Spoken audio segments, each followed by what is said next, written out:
السلام عليكم سو dhawaada asxaabta kulin channelka ikeysan kuna soo dhawaada qiso ajiiba balse inta aynan bilaabin muuqaalkana fadlan haddaad nagu cusub tahay subscribe dhagan balkan furo Haalaatiiq waxay ahayd gabar 13 jir ah oo u dhalatay dalka Suuriya sanadkii 1955 ayuu aabaheed go'aansaday in isaga iyo qoyskiisaba u guuraan dalka Mareykanka qoysku waxa uu ka koobnaa Haatiiq xaaskiisa iyo 3 gabdhood oo ay dhaleen oo Haalaatiiq ugu yar tahay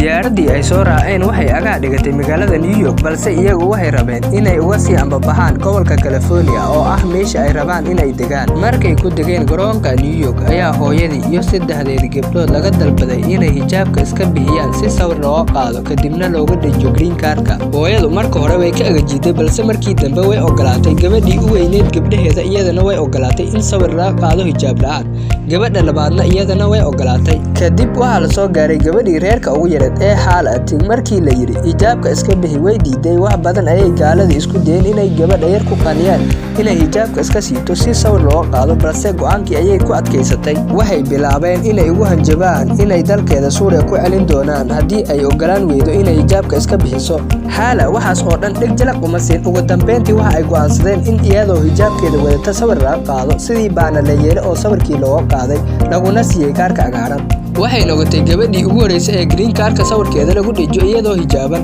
diyaaradii ay rabeen inay si raacaan ee California u socotay ayaa loo sheegay inay ka tagtay maadaama ay soo habsaameen saacado kadib waxay warbaahinta ka maqleen inay burburtay diyaaradii u socotay California ee ay markii hore rabeen inay raacaan